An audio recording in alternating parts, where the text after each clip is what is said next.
नमस्कार बच्चों। आज अपन जो है एक अगला सब्जेक्ट स्टार्ट करते हैं, पोषण विज्ञान यानी कि न्यूट्रिशन।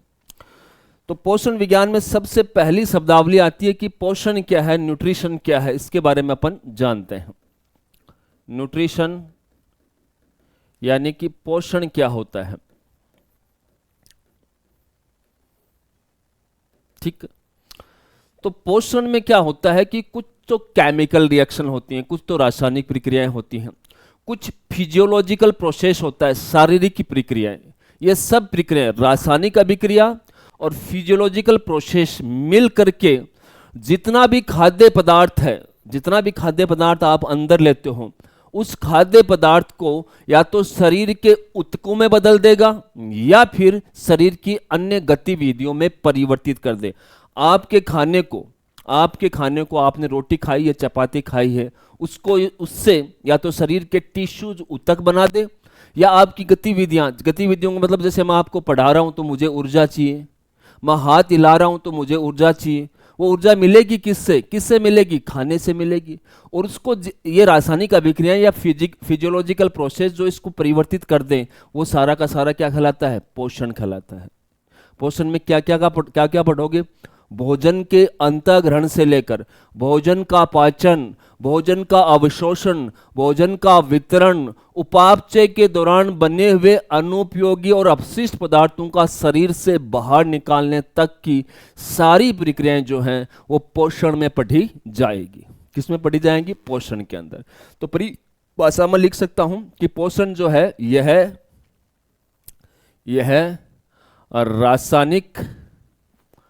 रासायनिक प्रतिक्रिया,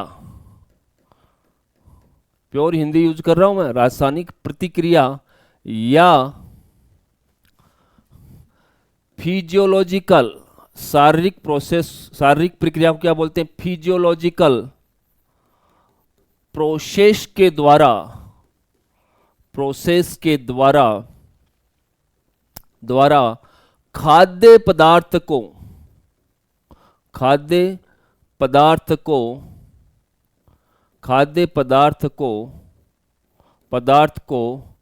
शरीर के ऊतकों व शरीर की गतिविधियों में परिवर्तित कर दे। तो आप जितने भी क्रियाकलाप करते हो उसके लिए ऊर्जा कहाँ से आती है? भोजन से आती है। तो सीधी बाजरे में तो आपको ऊर्जा नहीं दिखती, आप बाजरा खाओगे तब उससे बहुत सारी केमिकल रिएक्शन होगी, फिजियोलॉजिकल प्रोसेस उस पर चलेंगे, वो क्या करेंगे? फिर उसको एनर्जी में कन्वर्ट करेंगे। आपको शरीर पर कहीं टिश्यू चाहिए तो टिश्यू या कोशिका का भी क्या करेंगे? निर्माण करेंगे।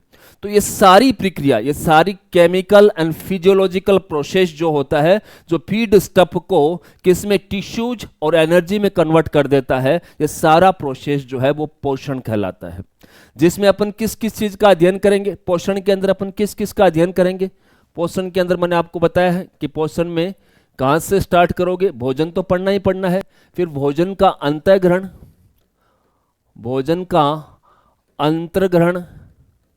अंतर्ग्रहण समझते हो? Injection of food. फिर भोजन का पाचन, भोजन का अवशोषण, अवशोषित होने के बाद में भोजन का क्या होता है? वितरण, उपापचय से बने अनुपयोगी व अपशिष्ट पदार्थों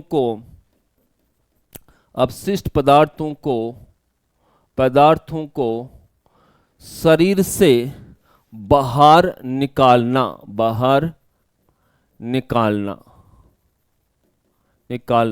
इन सब चीजों का अध्ययन जो है अपन किस में करेंगे? पोषण में करेंगे। तो पोषण विज्ञान बहुत बड़ी है। क्या क्या है कि इसके अंदर आप क्या क्या पढ़ोगे कि भोजन का अंतःग्रहण भी पोषण विज्ञान में काउंट किया जाता है। भोजन का डाइजेशन, जैसे आप फिजियोलॉजी में पढ़ते हो, न्यूट्रिशन विज्ञान में भी पाचन होता है।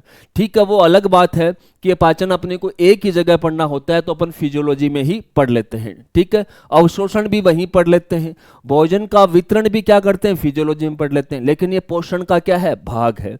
और जो भी अनुपयोगी और अपशिष्ट पदार्थ बनते हैं, ये सारा का सारा अपन किस में पढ़ लेते हैं, फिजियोलॉजी के अंदर पढ़ लेते हैं। हम क्या पढ़ते हैं, ज्यादातर भोजन के बारे में न्यूट्रिशन विज्ञान में पढ़ते हैं। लेकिन अगर कंसीडर किया जाए तो ये सारी की सारी चीजें जो हैं वो पोषण विज्ञान के अंदर आती हैं। तो अब आपको चीज समझ में आ गई होंगी। पोषण विज्ञान का मतलब खाना है, खाने को अंदर लेना है, पचाना है, उसका वितरण, अवशोषण कराना है, वितरण कराना है, कोई अपशिष्ट पदार्थ बने उसको शरीर से बाहर निकालना है। फिर जो भी अवशोषित हुए उन पदार्थ से आपको शरीर के ऊतक बनाओ, या आपको हो सके तो शरीर की विभिन्न गतिविधियों के लिए आपको जितनी ऊर्जा चाहिए वो ऊर्जा प्राप्त कर सकते हो। तो ये सारा का सारा अध्ययन जो है वो क्या होता है, पोषण विज्ञान होता है। ठीक है, आगे चलते हैं। आगे प्रश्न आता है फादर ऑफ न्यूट्रिशन, कि न्यूट्रिशन के पिता क्या है। अलग से मैं बना रहा हूं, जिसका प्रश्न आता है कि पोषण विज्ञान के पिता कौन है। पोषण विज्ञान के पिता,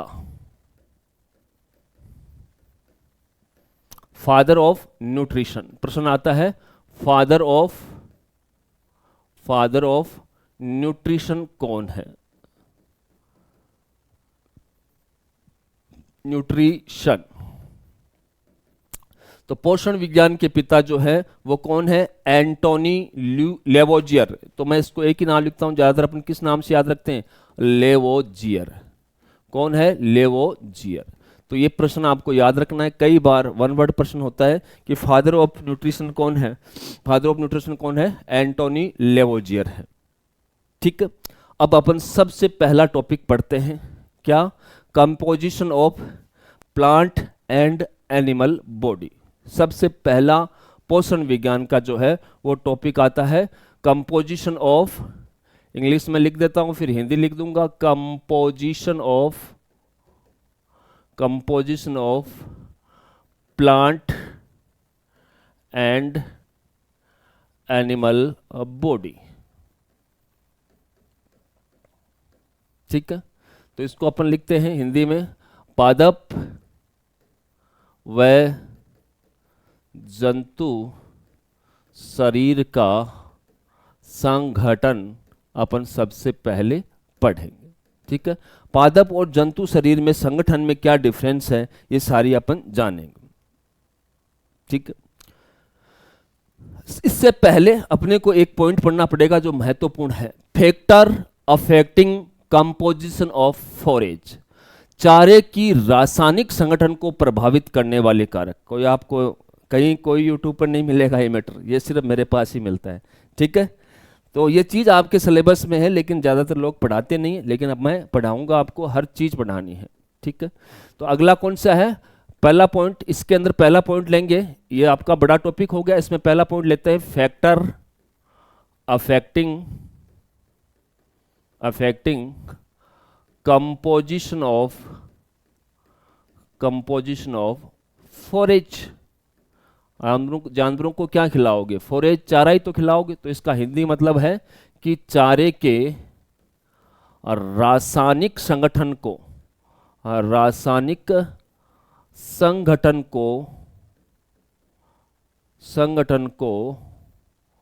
प्रभावित करने वाले कारक। ठीक है साहब, जब तक आपको यही नहीं समझ में आएगा कि चारा जो बन रहा है उसको कौन कौन से कारक प्रभावित करते हैं, आप क्या तो चारे का पाचन कर लोगे, क्या उसका डाइजेशन कर लोगे। तो कौन कौन से फैक्टर हैं देखते हैं अपन। सबसे पहला फैक्टर है मिट्टी की संरचना, सॉइल स्ट्रक्चर। मिट्टी की संरचना है, मिट्टी का संगठन, एक ही बात है, मिट्टी का संगठन लिख देता हूं, कंपोजिशन ऑफ सॉइल। ठीक, ध्यान से समझो ये कारक कैसे प्रभावित करता है, मिट्टी का कंपोजिशन कैसे प्रभावित करता है। मान लो किसी मिट्टी में प्राकृतिक रूप से जिंक, कॉपर और आयोडीन की कमी है। मान लो कि कोई जगह है, कोई स्थान है, कोई क्षेत्र, कोई एरिया है, उसकी मिट्टी में प्राकृतिक रूप से कॉपर, जिंक और आयोडीन की कमी है, तो उस मिट्टी पर उगने वाली जितनी भी फसल होंगी, जितना भी चारा होगा, उसमें प्राकृतिक रूप से जिंक, कॉपर और आयोडीन की कमी मिलेगी। अर्थात उस चारे को जो भी पशु खाएगा, उस चारे को जो भी पशु खाएगा, उस पशु के शरीर में भी आपको कॉपर, जिंक और आयोडीन की कमी मिलेगी। डायरेक्ट संबंध हो गया। मिट्टी का डायरेक्ट संबंध किस पे चला गया? पशु पे चला गया। क्यों? क्योंकि मिट्टी के अंदर इन पोषक तत्वों की कमी है, तो उस पर उगने वाले चारे के अंदर भी इन पोषक तत्वों की कमी होगी, और चारे में जब इन पोषक तत्वों की कमी होगी, इसको जो भी जानवर खाएगा, उस जानवर के शरीर में भी पोषक तत्व कम होंगे। इसका मतलब उस जानवर में इन पोषक तत्वों की कमी से रोग हो सकते हैं। जिंक की डेफिशिएंसी मिल सकती है, कॉपर की डेफिशिएंसी मिल सकती है, आयोडीन की डेफिशिएंसी मिल सकती है, और बहुत सारे रोग हो सकते हैं। इन रोगों को अपन आगे बढ़ेंगे, पहले अपन लिखते नहीं। ठीक है, इसका मतलब मिट्टी का डायरेक्ट संबंध है पशु के शरीर से। ठीक है, मान लो कोई स्थान की मिट्टी है, उसमें सेलेनियम और आप मान लो सेलेनियम, मान लो सिलिकॉन, मान लो उसकी अधिकता है। अपन मुख्यतः उदाहरण लेते हैं सेलेनियम। मान लो कि किसी स्थान की मिट्टी में कोई विषैला पदार्थ सेलेनियम की अधिकता है, तो उस पर उगने वाले चारे में भी सेलेनियम की अधिकता होगी, और उस चारे को खाने वाले पशु के अंदर selenium poisoning, selenium toxicity confirmly होंगी। अर्थात मैं बोल सकता हूं कि चारे को मिट्टी का संगठन प्रभावित करता है, और वही चारा जानवर को भी क्या करता है? प्रभावित करता है। तो मैं लिख सकता हूं, पॉइंट लिख सकता हूं कि जिस मिट्टी में जिंक, कॉपर व आयोडीन की कमी पाई जाती है,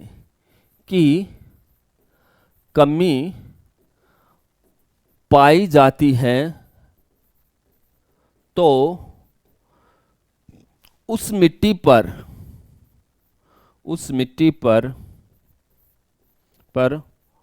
उगने वाले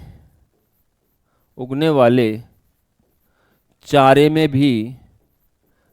में भी जिंक, कॉपर व आयोडीन की कमी पाई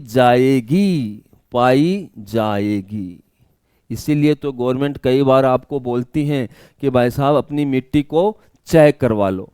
तो मिट्टी को जब आप चेक कराओगे तो आपको जानवरों से संबंधित रोगों का भी पता चलेगा। क्योंकि मिट्टी में कमी है, तो वहाँ पर उगने वाली कोई भी घास हो, कोई भी चारा हो, मैं घास, अनाज ऐसे नाम नहीं लेता, सारे चारे के अंदर उस चीज़ की कमी होगी। और उस चीज़ की कमी होगी तो वेटरनियन के दिमाग में एक सेट रहेगा कि भैया इस क्षेत्र का जानवर है, यहाँ पर इस खनिज लवण की कमी मिलेगी, अपने को ये खनिज लवण उसको इलाज में देना है।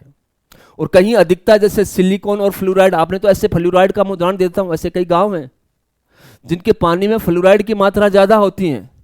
ठीक है, पानी में फ्लोराइड की मात्रा ज्यादा होती है, वहां की मिट्टी में फ्लोराइड की मात्रा ज्यादा होती है, तो उस गांव के लोगों के दांत खराब होते हैं, हड्डियां कमजोर हो जाती हैं। एक तो पानी में फ्लोराइड ज्यादा, और उस पर उगने वाला जितना अनाज है उसमें फ्लोराइड की ज्यादा, तो उनको क्या हो जाएगा? फ्लोरोसिस हो जाता है, तो उनके दांत पीले हो जाते हैं, हड्डियां पतली हो जाती हैं, कमजोर हो जाता है, वक्त से पहले वो बूढ़ा हो जाता है। तो इन चीजों का पता कैसे चलेगा? मिट्टी की जांच से पता चलेगा। किससे पता चलेगा? मिट्टी की जांच से पता चलेगा। फ्लोराइड पानी में भी कहां से आएगा? मिट्टी से ही तो आएगा। पानी आप जमीन से निकालोगे तो वो उसके अंदर फ्लोराइड की अधिकता कहां से आएगी? मिट्टी से आएगी। तो इन चीजों की जांच होना जरूरी है। तो मैं एक अधिकता वाला भी लिख देता हूं। जिस मिट्टी में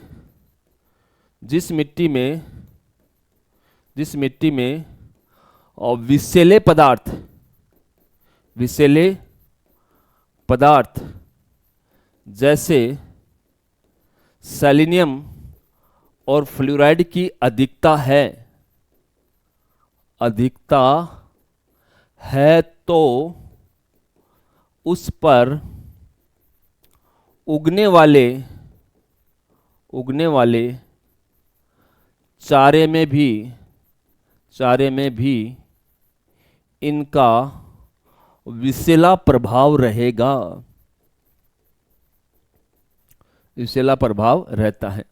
आपने आगे आपने डिजीज आया कि मैं अभी तो यही थोड़ा बताता हूँ, थोड़ा सा बता देता हूँ कि सेलेनियम की अधिकता से एल्केलाई डिजीज होती है। कौन सी डिजीज होती है? एल्केलाई डिजीज होती है। सेलेनियम की अधिकता से एल्केलाई डिजीज होती है, जिसे ब्लाइंड स्टेगर भी कहते हैं।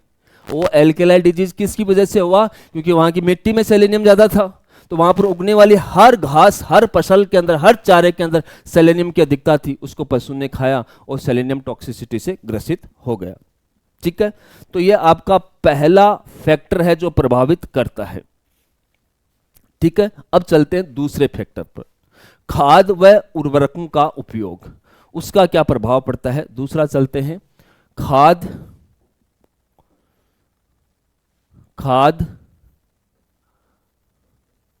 व उर्वरकों का प्रयोग। हर चीज जुड़ी हुई है एक दूसरे से, हर चीज जुड़ी हुई है। देखिए, मान लो आपने कोई ऐसी खाद ली जिसमें नाइट्रोजन की अधिकता है। कोई खाद है, मैं ऐसे सिंबल में लिख देता हूं, आसानी से याद रहेगा। मान लो कि कोई खाद है, उस खाद में नाइट्रोजन की अधिकता है। किसकी अधिकता है? नाइट्रोजन की अधिकता है। और वो खाद आप किसी फसल को दोगे तो उस फसल में किसकी अधिकता मिलेगी? उस फसल में किसकी अधिकता मिलेगी? नाइट्रोजन की अधिकता। तो फसल में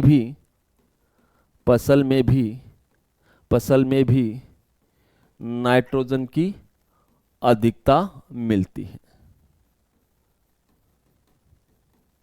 तो बताओ चारे को प्रभावित किया कि नहीं किया? एक दो तरह के चारे लो, एक खेत के अंदर आप नाइट्रोजन युक्त खाद डालो मत, और एक के अंदर खूब नाइट्रोजन की खाद डालो। तो जिसमें खाद डाली है उसके चारे में भी नाइट्रोजन ज्यादा होगा, और जिसमें नहीं डाली है उसमें नाइट्रोजन कम होगा।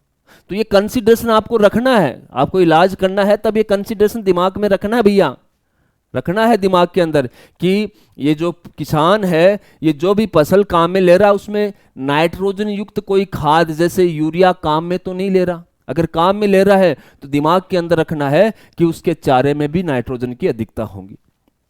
और अगर उसने उर्वरक जैसे कि सुपर फॉस्फेट, उर्वरक में जैसे कि मान लो कि सुपर फॉस्फेट उपयोग में लिया, तो सुपर फॉस्फेट में क्या होगा? सुपर फॉस्फेट में किसकी अधिकता होगी? फॉस्फोरस की अधिकता होती है। किसकी? फॉस्फोरस की अधिकता पाई जाती है।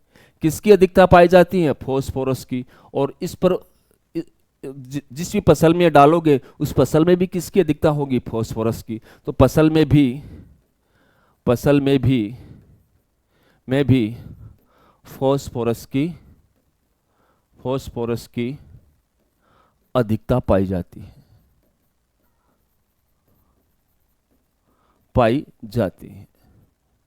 ठीक है, अब आपने किसान से पूछ लिया, देखो कैसे दिमाग लगाना है, आपने किसान से पूछ लिया कि भाई यूरिया देता है? हाँ, वो बोलता है हर बार यूरिया देता हूं।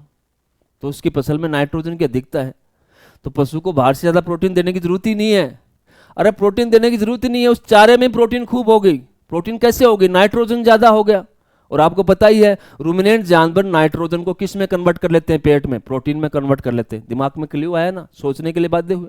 ठीक है, दूसरा बोलता है कि साहब मैं यूरिया भी तो देता हूं, साथ में सुपर फॉस्फेट भी देता हूं। अब क्या है? अब फसल में फॉस्फोरस की अधिकता हो गई, जिसे पीपीएच रोग होता है, पोस्ट पार्चुरेंट हीमोग्लोबिन्यूरिया, फॉस्फोरस की कमी से। देखना जो इसका उपयोग करता है उनके जानवरों को पीपीएच नहीं होगा। क्यों नहीं होगा? क्योंकि फास्फोरस की डेफिशिएंसी नहीं होने दे रहे। फास्फोरस की डेफिशिएंसी नहीं होगी क्योंकि वो जिस फसल को काम में ले रहा है उस फसल में तो सुपर फॉस्फेट काम में ले रहा है, तो फसल में भी किसकी मात्रा ज्यादा हो गई? फॉस्फोरस की मात्रा ज्यादा हो गई। तो ये आपको कारक याद होने बहुत जरूरी है। ठीक है, अब देखिए अगला कारक सिंचाई। तीसरा कारक कौन सा है? इरिगेशन, सिंचाई जिसको बोलते हैं।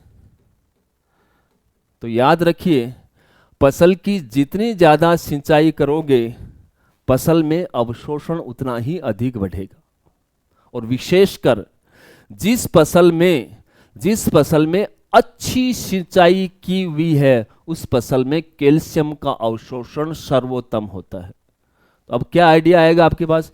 पशुपालक के घर पे जाके पूछो कि भैया आपने जो फसल तैयार की थी पानी की कमी थी, तो बोलेगा साहब खूब सिंचाई की है। तो ऑटोमेटिकली आपके दिमाग में आ जाना चाहिए कि इसकी फसल में कैल्शियम की अधिकता, तो कैल्शियम की कमी उसको नहीं हो सकती। ठीक है, तो सिंचाई से क्या होता है?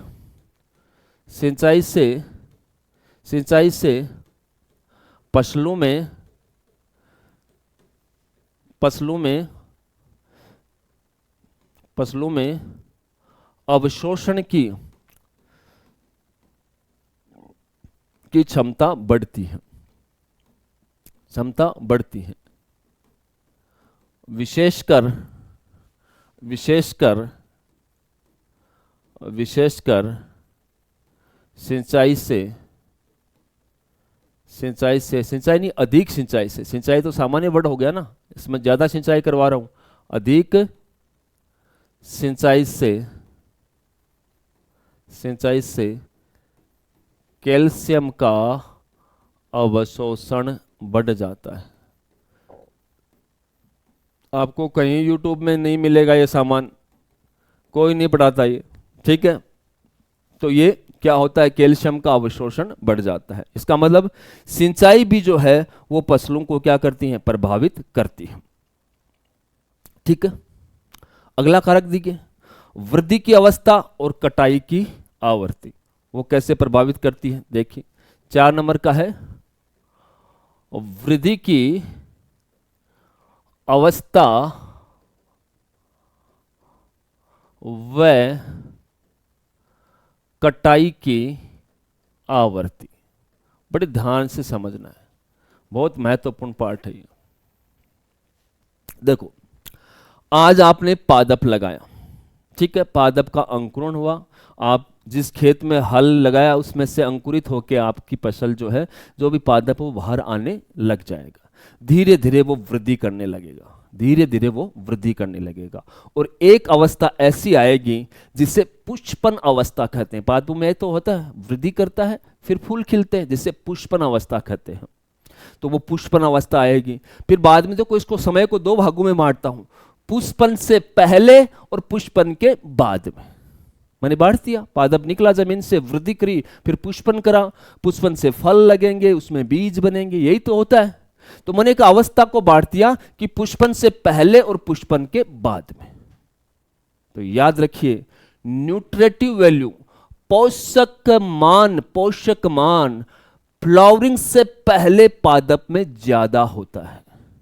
मतलब पुष्पन अवस्था से पहले पादप की या फसल की न्यूट्रिटिव वैल्यू अधिक होती है, और पुष्पन के बाद और बीज आने के बाद उसकी न्यूट्रिटिव वैल्यू कम हो जाती है, क्योंकि वो सारा का सारा पोषण पादप से निकलकर बीज में चला जाता है। किस में चला जाता है? बीज में चला जाता है। तो ये पॉइंट याद रखना, महत्वपूर्ण पॉइंट है कि पुष्पन से पहले,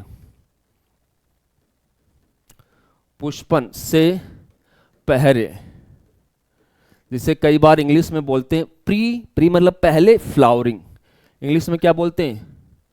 प्री फ्लावरिंग। पुष्पन से पहले पादप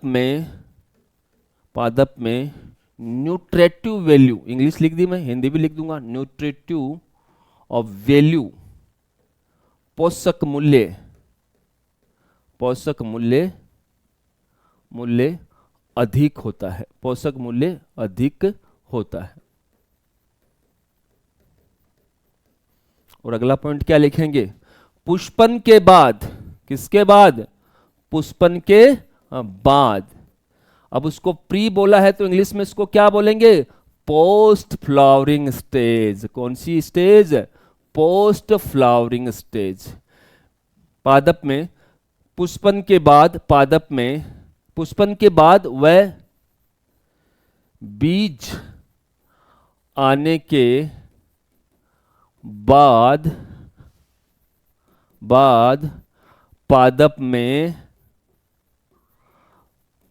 पोषक मात्रा या पोषक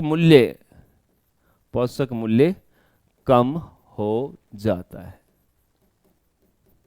ठीक है साहब, ये बात बिल्कुल समझ में आ गई, वृद्धि की अवस्था पूरी बता दी। वृद्धि की अवस्था मैंने कैसे बताई कि आज आपने कोई बीज डाला है, आज आपने कोई बीज डाला है तो उसका सबसे पहले क्या होगा, अंकुरण होगा, वृद्धि करेगा, फिर फूल निकलेंगे, फूल बाद में फलों में बदलेंगे, बीज बनेगा। तो भाई साहब पुष्पन अवस्था से पहले पहले पादप में बहुत बढ़िया पोषक वैल्यू रहते हैं। जैसे फ्लावरिंग होगा तो अधिकांश ऊर्जा फ्लावरिंग में खर्च हो जाएगी, फिर बची सच्ची जो न्यूट्रिटिव वैल्यू है वो चली जाएगी बीज में, तो पादप में क्या बचा, कुछ नहीं। ठीक। अब देखो एक पॉइंट है कटाई की आवृत्ति। आप ये याद रखो कि एक फसल की आप जब बार बार कटिंग करोगे, करते हैं ना रिजके की, करते हैं वो खेत में लगाते हैं ना, कांस लिए रिजका बोलते हैं, एक बार काट लिया फिर उगता है। तो याद रखिए किसी फसल की बार बार कटिंग करते हो तो उसकी न्यूट्रिटिव वैल्यू बढ़ती है। ये इंपॉर्टेंट पॉइंट है कि किसी फसल की बार बार कटिंग करने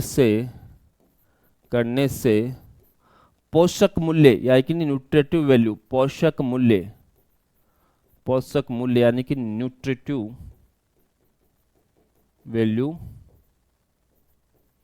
वैल्यू बढ़ जाती है। क्या होती है, बढ़ जाती है। तो आप बार बार काटिए फसल को, आपकी फसल की जो न्यूट्रिटिव वैल्यू है वो क्या हो जाएगी, बढ़ जाती है।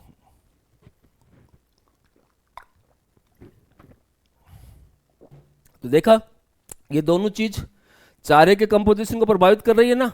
चारा कब काटा, फ्लावरिंग से पहले काटा, बढ़िया माल है उसमें, फ्लावरिंग के बाद में काटा, वैल्यू डाउन हो गई। और बीज आने के बाद में अपन तो बीज आने के अपने को बीज तो चाहिए ना बेचने के लिए, चाहे बाजरे का बीज हो उसको बेचने के लिए चाहिए, तो बीज आ जाएगा तो पादप में कुछ नहीं बचता, इसलिए उसको बोलते हैं कड़वी। ठीक है, अगला देखिए 5 नंबर का वैरायटी और स्ट्रेन। 5 नंबर का है और वैरायटी व स्ट्रेन। ये क्या होता है ध्यान से समझिए। जैसे जंतुओं की बात की जाए तो एक जाति होती है और एक जाति के जीव के कई प्रकार होते हैं जिन्हें अपन नस्ल या स्ट्रेन कहते हैं। जैसे गाय एक जाति है, उसमें एचएफ है, देसी है, थार पारकर है, जर्सी है, वो एक तरह की क्या हो गई, उसकी नस्ल हो गई। ठीक है, पादपू में ऐसा होता है। पादपू में एक जाति के पादपू में कई अन्य स्ट्रेन पाए जाते हैं और सभी स्ट्रेन का रासायनिक संगठन अलग अलग होता है। जाति भले ही एक हो, पादप की जाति एक ही हो, लेकिन स्ट्रेन जैसे आते हैं ना, गेहूं की फलानी वैरायटी, डिकड़ी वैरायटी, टिकड़ी वैरायटी, ऐसे आते हैं ना, तो हर वैरायटी के गेहूं का केमिकल कंपोजिशन अलग अलग होता है। तो यही तो पॉइंट मेरे को लिखना है कि फसल की एक ही जाति, एक ही प्रजाति के अलग अलग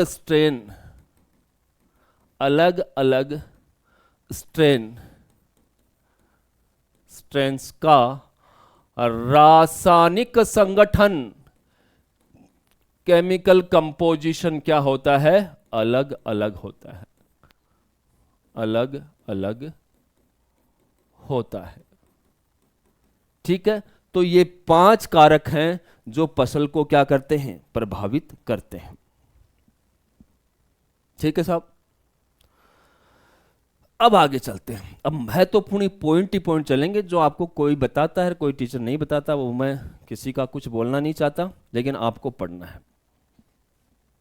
पहला पॉइंट पादपों से संबंधित है, क्योंकि जब तक अपन खाना ही नहीं पढ़ेंगे तो खिलाएंगे क्या। कोई भी पादप में जैसे जैसे बीज की परिपक्वता बढ़ती जाती है, मैंने बताया ना कि पादप को जमीन में डालो, अंकुरण होगा, वृद्धि होगी, फ्लावरिंग स्टेज आएगी, फ्लावरिंग के बाद में बीज बनेंगे। फिर बीज भी धीरे धीरे, जैसे आपने बाजरे के बीज देखे होंगे, पहले गिले गिले होते हैं, फिर सूख जाते हैं, तब अपन थ्रेसर में से उनको निकालते हैं। तो बीज की भी अपनी खुद की परिपक्वन अवस्था होती है। ऐसे नहीं कि बीज निकलते ही परिपक्व होगा, नहीं, धीरे धीरे परिपक्व होता है। तो इसमें पॉइंट याद रखना है कि बीज जैसे जैसे परिपक्व होता जाता है पादप में पानी की प्रतिशत मात्रा घटती चली जाती है। बाजरे से सीधा जोड़ो, सीधा आंसर आ जाएगा। बाजरा कब काटते हो? जब उसके बीज पूर्णतया परिपक्व हो जाते हैं, और जब बीज पूर्णतया परिपक्व हो जाएंगे तो कड़वी पूर्णतया क्या हो जाती हैं? सूख जाती हैं। सूख कैसे जाती है? उसमें पानी की मात्रा क्या हो जाती है? कम हो जाती है। तो ये पॉइंट लिखना है कि बीज की परिपक्वता बढ़ने के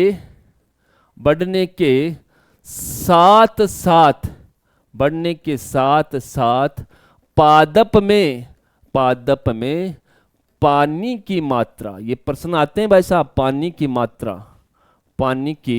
मात्रा घटती चली जाती है। कभी कंसेप्चुअल क्वेश्चन बनाया ना न्यूट्रिशन पे, उस दिन ध्वस्त हो जाएंगे, फिर वो यूट्यूब काम नहीं आने वाली, जो आपको जो भी है वो मोटिवेशनल से पढ़ाते हैं उनका। ठीक है साहब, चलो आगे पॉइंट लिखते हैं। पादप के मैं आपको सारे ही भाग दे देता हूं। वैसे मुख्यतः दो ही भाग, जड़ मान लो, तन्ना मान लो और पत्ती मान लो। अब जड़ को तो छोड़ो, नीचे पड़ी है। जड़ तो कौन खाता है? जानवरों को कौन जड़ खोद खोद के खिलाता है? तो जड़ की तो कहानी ही नहीं। अपने को जानवरों को या तो तन्ना खिलाना या पत्ती खिलाना। इसमें आपको प्रश्न आ जाए कि पादप के कौन से भाग में प्रोटीन की मात्रा ज्यादा होती है, तो ये आपको सबको आता है, मुझे पता है कि पत्तियों में प्रोटीन की मात्रा तन्ने से अधिक होती है। ठीक है, तो पादप की, ये सबको आता है क्योंकि ये चीज सब पढ़ाते हैं। पादप की पत्तियों में तन्ने की तुलना में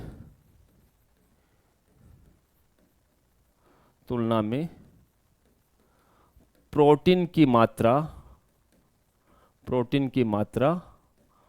अधिक पाई जाती है। ठीक है साहब, बात मान ली आपने। क्या मानी? मैं शॉर्टकट में लिख देता हूं। लीव्स मतलब पत्तियां ज्यादा होती हैं प्रोटीन किसकी तुलना में? स्टेम की तुलना में। ये लो, शॉर्टकट में लिख दिया। अब और देखिए, अब तन्ना और पत्ती का तो कर लिया, अब पत्ती पकड़ता हूं, पत्तियों की वैरायटी पकड़ता हूं। एक पत्ती जो पूर्णतया परिपक्व हो चुकी है, एक पत्ती जो है वो वृद्धि कर रही है, परिपक्व हो रही है, किसमें प्रोटीन की मात्रा ज्यादा होंगी? तो याद रखिए, जैसे जैसे पत्तियों में परिपक्वता बढ़ती जाती है उसमें प्रोटीन की मात्रा घटती चली जाती है। तो ये पॉइंट भी याद रखना है। पत्तियों में परिपक्वता बढ़ने के साथ साथ प्रोटीन की मात्रा घटती चली जाती है। ये भी आपको टीचर बताते हैं। जो नई चीजें हैं वो मैं आपको बताते चलूंगा। अब ठीक, चलिए अलग रंग ही अलग दे देता हूं। अब बात करते हैं पादप की फैमिलियों पे आ जाओ। एक तो लेग्यूम पादप है, एक अनाज। बताओ भाई साहब, प्रोटीन की मात्रा ज्यादा किस में होगी? तो हर कोई बता देगा, लेग्यूमिनियस पादपों के अंदर प्रोटीन की मात्रा जो है वो अनाज वाली फैमिली से ज्यादा होती है। ठीक है, तो ये पॉइंट लिखना है कि लेग्यूमिनियस पादपों में, यह भी सबको पता है, पादपों में प्रोटीन की मात्रा नॉन लेग्यूमिनियस लिख दो या अनाज वाली, सीरियल्स बोलते हैं, ग्रेमिनी फैमिली, तो मैं नॉन लेग्यूमिनियस लिख देता हूं। लेग्यूमिनियस पौधों में प्रोटीन की मात्रा नॉन लेग्यूमिनियस में मैं लिख दूं। अनाज वाला ग्रुप को क्या बोलते हैं?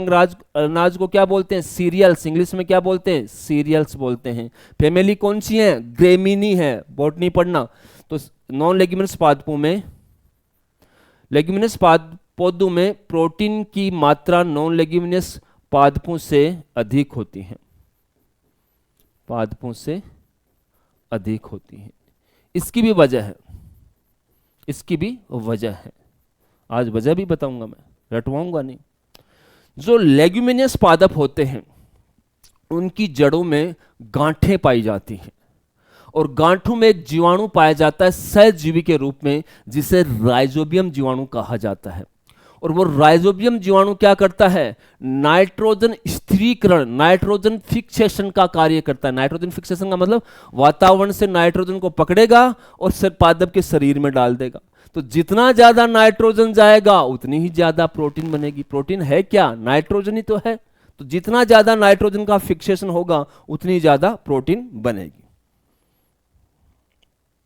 ठीक है, ये चीज आपको समझ में आ गई। चलो आगे चलते हैं। अब ये बातें, कुछ बातें हैं जो शायद आपको पता है या नहीं। एक पादप होता है, पादप का एक भाग तो वह होता है जो जनन में भाग लेता है। जैसे फूल है, फूल किस में भाग लेगा? जनन में लेगा, क्योंकि उसके अंदर पुंकेसर होते हैं, परागकण होते हैं, उसके अंदर नर जननांग भी होता है, मादा जननांग भी होता है। तो उसे पादप का जननिक भाग कहा जाता है। जनन करने वाला भाग। फूल आ गया, फूल से फिर फल बनेगा, फल के अंदर बीज बनेंगे, तो वह भाग जनन से संबंधित है, जिसे बोलते हैं जननिक भाग। और बाकी जो बच गया, चाहे वो तना हो, शाखाएं हो, वो तो जनन में भाग नहीं लेते, तो वो उन भागों को बोलते हैं कायिक भाग और वेजिटेटिव पोर्शन, यानी कि कायिक भाग। अब इन दोनों के रिलेशनशिप में पॉइंट आने वाला है कि पादप जैसे जैसे परिपक्व होता जाएगा, अर्थात पादप में जैसे जैसे बीज बनते जाएंगे, सारे पोषक पदार्थ, सारी न्यूट्रिटिव वैल्यू पादप के कायिक भाग से बीजों की ओर शिफ्ट हो जाएंगे। मतलब तन्ने में जितना भी पोषक पदार्थ है वो सारा का सारा बीज में चला जाएगा। ये पॉइंट याद रखना है। तो याद रखिए, पादप में बीज के, पादप के परिपक्वन के समय, पादप के परिपक्वन के साथ साथ, परिपक्वन के साथ साथ पादप के कायिक भागों जैसे तन्ना हो, कायिक भागों मुख्यतः अपन क्या बोलते हैं? तन्ना। कायिक भाग कौन सा होता है? तन्ना। परिपक्वन के साथ साथ पादप के कायिक भागों, जैसे कि तन्ने से, कायिक भागों से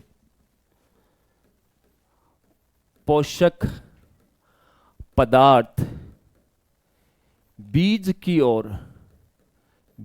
ओर स्थानांतरित हो जाते हैं।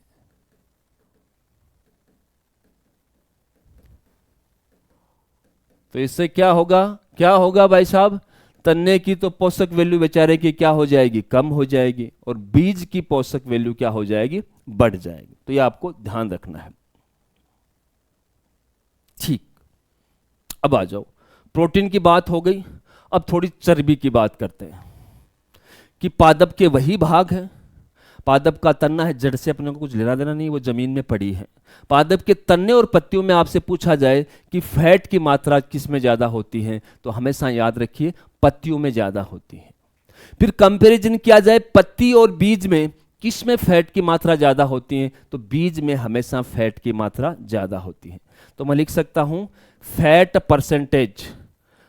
परसेंटेज की बात करें तो सबसे ज्यादा किस में मिलेंगे? बीज में फैट मिलेगा। बीज से कम किस में मिलेगा? पत्तियों में मिलेगा। और सबसे कम फैट किस में मिलेगा? तन्ना वाले भाग, स्टेम भाग के अंदर आपको सबसे कम फैट मिलती है। तो फैट का आपको ऑर्डर पूछा जाए तो ये आपको याद रखना है। ठीक, अब एक प्रश्न आता है, लेग्यूम पादप और कैल्शियम का संबंध। आपको सुना होगा कि गांव में बोलते हैं कि बाजरा ज्यादा खाओ, कैल्शियम ज्यादा मिलेगा, ऐसा बोलते हैं गांव में। बोलते हैं, हमारे गांव में तो बोलते हैं, गलत बोलते हैं। क्या बोलते हैं? गलत बोलते हैं। कैल्शियम की ज्यादा मात्रा अनाज में नहीं होती, कैल्शियम की ज्यादा मात्रा लेग्यूम पादपों में होती है, लेग्यूमिनियस दालों में होती हैं। तो याद रखिए, लेग्यूमिनियस पादपों के अंदर जो है कैल्शियम भरपूर मात्रा में पाया जाता है। अगर आप पादप से कैल्शियम की पूर्ति करना चाहो तो लेग्यूमिनियस पादप जितने भी हैं उनके अंदर कैल्शियम भरपूर स्रोत होता है, भरपूर मात्रा पाई जाती है। और फिर उसमें भी पूछा जाए कि लेगुमिनस पादप के कौन से भाग में कैल्शियम अधिक होगा, कायिक भाग में अधिक होगा, क्या वो जनन वाले भाग है फूल वगैरह उसमें अधिक होगा, तो कायिक भाग के अंदर कैल्शियम अधिकता से पाया जाता है। तो अगला पॉइंट लिखना है कि लेग्यूम पादप कैल्शियम के भरपूर स्रोत होते हैं तथा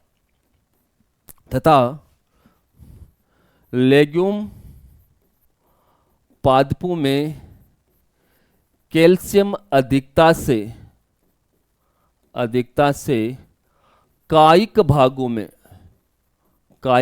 भाग मुख्यतः कौन से होते हैं, तना होता है, कायिक भागों में पाया जाता है। कायिक भागों के अंदर आपका जो जननिक भाग है उसमें कम मिलेगा और कायिक भाग के अंदर क्या मिलता है, ज्यादा मिलता है। ठीक है साहब। अब एक बीज की बात की जाती है कि बीज के अंदर भी एक बहुत बड़ी विडंबना चल रही है। सामाजिक लोग बताते हैं, बहुत बताते हैं सामाजिक बात। समाज में लोग ये बोलते हैं कि टमाटर का बीज होता है, बीज नहीं खाना चाहिए, बीज से पथरी बनती है, उसमें कैल्शियम ज्यादा होता है। गलत बात। बीज के अंदर कैल्शियम न्यूनतम होता है और फास्फोरस अधिकता से पाया जाता है। ठीक है, तो सामाजिक बुराई को हटाओ। क्या है कि बीज में कैल्शियम न्यूनतम व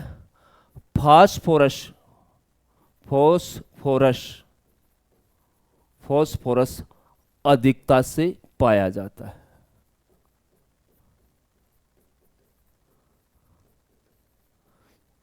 आज सारी भ्रांतियां तोड़ देंगे आपकी। तो बीज की भ्रांति, बीज खाने से आपको पथरी नहीं बनेगी, कैल्शियम ऑलरेडी उसमें ज्यादा नहीं है। कैल्शियम उसमें क्या है, न्यूनतम और है, फास्फोरस ज्यादा मात्रा में पाया जाता है। ठीक है साहब। एक और है कि अनाज वाली बात भी कर लेते हैं। ये तो बीज की बात हो गई, अनाज वाली तो मैं पहले ही बता चुका हूं कि बाजरा खाओ कैल्शियम ज्यादा मिलेगा, ऐसा नहीं है। देखते जाओ। अनाज यानी कि ग्रेमेनी फैमिली, अनाज में कैल्शियम और सोडियम दोनों न्यूनतम होते हैं। दोनों क्या होते हैं, न्यूनतम होते हैं। तो भाई साहब अनाज खा के बीपी नहीं बढ़ती, ये दिमाग में तो रख सकते हो। ये तो बढ़िया चीज बता सकते हो कि अनाज के अंदर कैल्शियम भी न्यूनतम है तो सोडियम भी न्यूनतम है। सोडियम क्या करता है, बीपी बढ़ाता है। तो अनाज खाने से आपकी बीपी नहीं बढ़ेगी, आपको याद रखना है। ठीक। अब देखिए वसा की मात्रा कैसे क्या होती है, थोड़ा जंतुओं पे चलते हैं अपन। ये तो पादप दोनों को साथ ही पढ़ना है। देखो जंतु में वसा का एक अलग ही कॉम्बिनेशन है, वो उम्र पे डिपेंड करता है। वो पादप पे भी लागू होता है और जंतु पे भी लागू होता है। किसी भी जीव में वसा की मात्रा उम्र बढ़ने के साथ साथ बढ़ती जाती है। तो आपने देखा होगा छोटे बच्चे तो आपको पतले थिन मिलते हैं, क्योंकि उसके अंदर वसा का स्टोरेज कम होता है। और जिस आदमी की उम्र ज्यादा होता है वो मोटा पेट निकला हुआ आपको मिलेगा, क्योंकि वसा का संग्रहण उसमें ज्यादा होता है। तो वसा की मात्रा किस पर निर्भर कर रही है, जीव की आयु पर निर्भर करती है। आयु बढ़ने के साथ साथ उसके शरीर में वसा की मात्रा बढ़ती चली जाती है। तो मैं लिख सकता हूं कि शरीर में वसा की मात्रा आयु पर निर्भर करती है। किस पर निर्भर करती है, आयु पर। यानी कि मैं लिख सकता हूं कि वसा is directly proportional to age. मतलब आयु बढ़ने के साथ साथ उसके शरीर में चर्बी बढ़ती चली जाएगी। उसका कारण भले ही आप कुछ दे सकते हो कि बेसल मेटाबॉलिज्म रेट कम हो जाती है, कारण कुछ भी दे सकते हो, लेकिन ऐसा पाया जाता है। ठीक। अब वसा ये नहीं कि वसा अकेली सिर्फ उम्र पर ही निर्भर करे, ऐसा भी नहीं है। वसा और पानी एक दूसरे के इनवर्सली प्रोपोर्शनल है। एक डायलॉग और लिख देता हूं, वसा इज डायरेक्टली प्रोपोर्शनल टू आयु, एज बढ़ने के साथ साथ वसा बढ़ती जाती है। इसके साथ डायरेक्टली है तो वसा का शरीर में एक इनडायरेक्टली समर्थन भी होता है, एक इनडायरेक्टली पार्ट भी होता है, वो है पानी। पानी, वसा और पानी इनवर्सली प्रोपोर्शनल है, अर्थात एक की मात्रा बढ़ेगी तो दूसरे की मात्रा घटेगी। इसीलिए बोला जाता है शरीर में सामान्यतः पानी कितना होता है, 70-80% के आसपास होता है, 70% मानो जंतु की बात करो।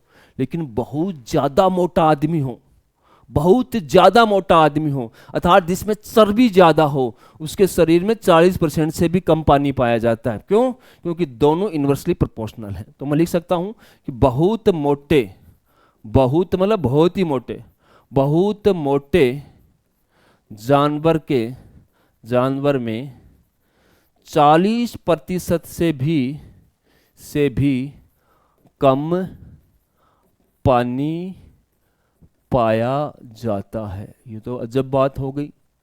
अगर पतले आदमी में इतना पानी हो गया तो पता नहीं 7-8 बार मर जाएगा बेचारा, और लेकिन मोटा आदमी जिंदा रहता है।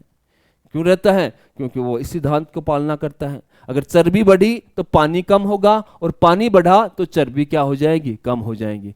इसीलिए अब वो सामाजिक बात, उसका समर्थन करना पड़ेगा। हर चीज को मैं झूठा साबित नहीं करता, जो सही है उसको सही बोलते हैं कि पानी ज्यादा पियो वजन कम होगा। वो इसीलिए बोलते हैं कि इसको बढ़ाओगे तो ये अपने आप ऑटोमेटिकली क्या हो जाएगी? कम हो जाएगी। तो ये चीज भी आपको याद रखना है, ठीक है। अब एक पॉइंट याद रखना है, एक कार्बोहाइड्रेट का मैं कंपैरिजन करता हूं। पादप कोशिका के अंदर या पादप शरीर के अंदर मुख्य संरचनात्मक उनका जो घटक होता है, यानी कि सबसे अधिक मात्रा में, पानी को छोड़ दो, पानी को काउंट ही नहीं करना, पानी को हटाकर ड्राई मैटर पर बात करता हूं, शुष्क पदार्थ में, ठीक है। एक चीज बताता हूं, भले बतानी पड़ेगी। कोई भी भोजन है या कोई भी पदार्थ है, भोजन में से पानी निकाल दो, पूरा का पूरा पानी निकाल दो, तो पीछे बचता है वो होता है शुष्क पदार्थ। क्या होता है? शुष्क पदार्थ, जिसे इंग्लिश में बोलते हैं ड्राई मैटर, यानी कि डीएम। एक खोपड़ी में दिमाग में बात रही, आज ही सेट कर लो, पूरा न्यूट्रिशन पढ़ो तब। हर कैलकुलेशन ड्राई मैटर के आधार पर किए जाते हैं, हर परसेंटेज ड्राई मैटर के आधार पर किए जाते हैं। जब भी अपन भोजन का कैलकुलेशन करते हैं, इस पानी को अपन काउंट ही नहीं करते। अपन क्या करते हैं? पूरे के पूरे पानी को निकालने के बाद में सारी बातें करते हैं, ठीक है। ये दिमाग में सेट रखना है, प्रोक्सिमेट प्रिंसिपल भी पढ़ोगे आपको, है ना।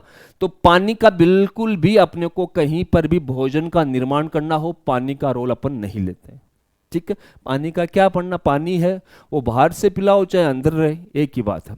चलिए, अब मेरा पॉइंट ये चलता है कि पादप शरीर और जंतु शरीर में अपन तुलना किया जाए पानी के बाद में, तो पादपों के शरीर का मेजर घटक कार्बोहाइड्रेट होता है। क्योंकि पादप कोशिका के अंदर कोशिका भित्ति पाई जाती है, जो सेलुलोज हेमिसेलुलोज की बनी होती है, जो एक प्रकार का कार्बोहाइड्रेट होता है। तो पादप के शरीर में कार्बोहाइड्रेट हमेशा अधिक मात्रा में पाया जाएगा, लगभग 75% के आसपास पाया जाता है पानी को हटाने के बाद में। जबकि जंतु में उल्टा है, जंतु में उल्टा है कि जंतुओं के शरीर में कार्बोहाइड्रेट नाम मात्र का पाया जाता है, सिर्फ और सिर्फ 1% कार्बोहाइड्रेट पाया जाता है। तो ये डिफरेंस आपको याद रखना है। तो मैं लिख देता हूं कि पादप शरीर में 75% कार्बोहाइड्रेट पाया जाता है। मैं ये भी लिख सकता हूं कि पादप कोशिका भित्ति जो है वो मुख्यतः कार्बोहाइड्रेट की बनी होती है। यहां पर अपन कंपैरिजन लिखते हैं, ये बचपन में आपने पढ़ लिया होगा। और जंतु शरीर में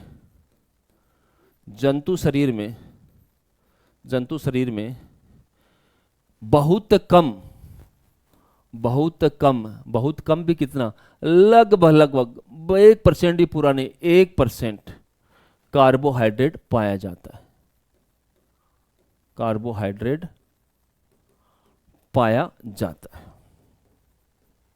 ठीक है साहब। तो ये पॉइंट भी आपको बिल्कुल याद रखना है। कार्बोहाइड्रेट का दोनों का डिफरेंस आपको याद रखना है। ठीक है, अब मैं एक रेशियो करता हूं बात, fat free body, fat free body. पहले तो ये क्या होती है, तब तो आप रेशियो समझोगे। मान लो कोई एक जंतु है, उसकी चर्बी को अपने को काउंट नहीं करना, बाहर में जाए कितनी चर्बी करे। कोई ज्यादा खा के ज्यादा चर्बी इकट्ठी कर लेता है, कम खाए तो कम चर्बी। अगर चर्बी को मैं काउंट नहीं करूं जंतु शरीर के अंदर, तो फिर मुझे एक रेशियो याद करना पड़ेगा, किसका?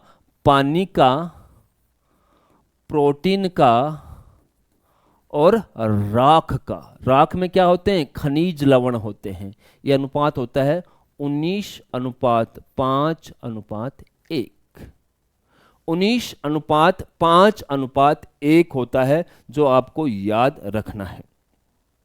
ठीक है, परसेंटेज में बात करें तो 74 से 76% पानी होगा। ठीक है, 20 से 22% आपकी प्रोटीन होंगी और 3 से 5% राख होंगी। ये प्रश्न आता है भाई साहब, क्या आता है? फैट फ्री बॉडी कि बॉडी की फैट को कंसीडर नहीं करेंगे, क्योंकि फैट बहुत ज्यादा परिवर्तनशील घटक होता है। बॉडी का सबसे ज्यादा परिवर्तनशील घटक, मैं इसको लिखाता हूं ऊपर लिख दो, दूध का भी सबसे ज्यादा परिवर्तनशील घटक वसा है, और शरीर का भी सबसे ज्यादा परिवर्तनशील घटक क्या है? वसा है। ज्यादा खा लो चर्बी बढ़ जाएगी, कम मत खाओ चर्बी घट जाएगी। इससे ज्यादा क्या चेंज, डेली चेंज कर सकते हो। तो मैं लिख सकता हूं कि शरीर का सबसे परिवर्तनशील घटक क्या है भाई साहब? तो आपका आंसर जाना चाहिए वसा, चर्बी, फैट। और दूध का भी सबसे ज्यादा परिवर्तनशील घटक क्या है? वसा। मतलब वसा एक ऐसा घटक है, वो चेंज होता रहता है। तो मैं इस फैट को निकाल ही दिया बाहर कि चलो हटाओ, फैट को हटाते हैं। फिर तो कोई कांस्टेंट अनुपात आएगा। तो कांस्टेंट अनुपात आएगा किस का? पानी, प्रोटीन और राख का 19:5:1। परसेंटेज में देखो तो शरीर के अंदर 74 से 76% पानी, फैट फ्री बॉडी होनी चाहिए, 20 से 22% प्रोटीन, और राख कितनी? 3 से 5% होती है। ठीक है साहब। अब एक अनुपात और याद रखना है। अब की बार मैं बॉडी को फैट फ्री भी कर रहा हूं और पानी भी हटा दो, फैट फ्री भी कर दिया, वह मॉइस्चर फ्री। ये भी प्रश्न पूछा जाता है, वो क्वेश्चन बहुत हार्ड हो जाएगा, आपके लिए इजी हो जाएगा कि बिना वसा के और बिना पानी के शरीर में प्रोटीन की प्रतिशत मात्रा बताइए। तो आंसर जाएगा भाई साहब 80% होती है। और राख की प्रतिशत मात्रा बताइए खनिज लवण की, तब आंसर जाएगा आपका 20%। ठीक है, ये नहीं बताएगा, कोई नहीं बताता, ये पढ़ने से आती चीजें है ना। तो ये वो आपको ज्यादातर यहीं तो कोई बढ़िया पढ़ा रहा है वो यहीं खत्म कर देगा, इसको बताएगा नहीं। ठीक है, तो आपकी बॉडी में से पूर्णतया फैट हटा दी जाए तो पानी, प्रोटीन, राख का अनुपात ये होता है। मैं चाहता हूं इस पानी की भी बीमारी खत्म कर दे, और अब की बार सिर्फ प्रोटीन और राख का अनुपात बताएं तो 80% और 20% जो है ये मात्रा पाई जाती है। ठीक, अब चलते हैं composition of plant and animal products. अपना जो पार्ट पहले अपने हेडिंग लिखी थी उसमें मैंने आपको फसल के बारे में बता दिया। अब कंपोजिशन ऑफ, उसके पॉइंट लिखेंगे, composition of plant and animal products, इनके अपन पॉइंट लिखते जाएंगे। देखो भाई साहब, पहले तो खोपड़ी में ये सेट करो, अपन है वही पादप है। अपन किसको खा के जिंदा है? पादप को। तो पादप के शरीर में जो घटक होंगे वही अपने शरीर में घटक होंगे, अलग से कोई चीज नहीं आएगी। गांव वाले बोलते हैं ना, मिट्टी से पैदा हुए मिट्टी में मिल जाना, सही बोलते हैं भाई साहब, क्योंकि मिट्टी को मिट्टी से पादप बना, उस पादप को अपन ने खाया, लास्ट में अपने को उसी मिट्टी में मिला देना है। तो ये बिल्कुल संबंध है, और ये संबंध यहाँ से आता है। तो पहला पॉइंट यही आता है कि पादप के शरीर में जो घटक पाए जाते हैं वही जंतु शरीर में घटक पाए जाते हैं, अलग से कोई चीज़ नहीं होती। जो खाओगे वही तो मिलेगा। अब आपके जो पादप के घटक कौन कौन से हैं? पानी होगा, कार्बोहाइड्रेट होती है, प्रोटीन होती है, वसा होती है, विटामिन होती है, खनिज लवण होती है। इसके अलावा शरीर में कौन सा घटक है? कोई घटक नहीं। शरीर कहाँ से लाएगा बेचारा? कोई ऊपर से थोड़ी बढ़ेगा। तो जितना पादप में घटक है, तो पहला पॉइंट क्या होता है कि जितने जितने पादप शरीर में घटक पाए जाते हैं वही घटक जंतु शरीर में पाए जाते हैं। जंतु शरीर में पाए जाते हैं, कोई फर्क नहीं होता, एक ही चीज है। दोनों क्या है? एक ही चीज है। फर्क किसका होगा? सापेक्षिक सांद्रता का।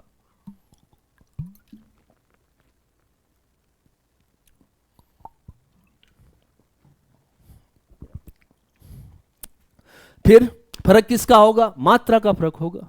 अभी थोड़ी देर पहले बताया था कि पादपों में कार्बोहाइड्रेट 75% है और जंतु में 1% है, लेकिन है तो दोनों में ना। तो फर्क किसका होता है? पादप और जंतु में फर्क, पादप व जंतु शरीर में फर्क केवल सापेक्ष मात्रा का होता है। सापेक्ष मात्रा का होता है। एक डायलॉग मैं आपको पहले भी बताया था, अब मैं उसको प्रमाणित भी कर दूंगा। क्या बताया था कि एक ही पादप की, एक ही जाति की विभिन्न वैरायटीज के अंदर रासायनिक संगठन अलग अलग होता है। उदाहरण ले लो मूंगफली का। मूंगफली के अंदर तेलीय बीज हैं भाई साहब, मूंगफली नहीं और भी ले लो, जितने भी तेलीय बीज हैं उनके अंदर अन्य पादपों की तुलना में प्रोटीन भी ज्यादा होगी और वसा की मात्रा भी ज्यादा होगी। अब मूंगफली का करो, फिर सरसों का करो, फिर सोयाबीन का करो, सबका तेल निकालो, सब के अंदर जो है अन्य पादपों से तुलना करोगे, मूंगफली यानी कि मूंगफली की अन्य पादपों से तुलना करोगे, तो आपको इसके मूंगफली के अंदर प्रोटीन भी ज्यादा मिलेगी और तेल भी ज्यादा मिलेगा, फैट भी ज्यादा मिलेगी। लेकिन मूंगफली एक ही जिस प्रजाति में उसकी वैरायटी स्ट्रेन के अंदर आप कंपैरिजन करोगे तो सब के अंदर अलग अलग चेंज मिलेगा। ठीक है, तो पहला पॉइंट वही लिख देता हूं, वैरायटी वाला अपन लिख चुके हैं कि पादप की एक ही जाति की और विभिन्न और वैरायटी में संगठन अलग अलग होता है। जैसे तेलीय बीज यानी कि मूंगफली, एक मूंगफली लिख दी, मूंगफली में प्रोटीन व वसा की मात्रा अन्य पादपों से अधिक होती है।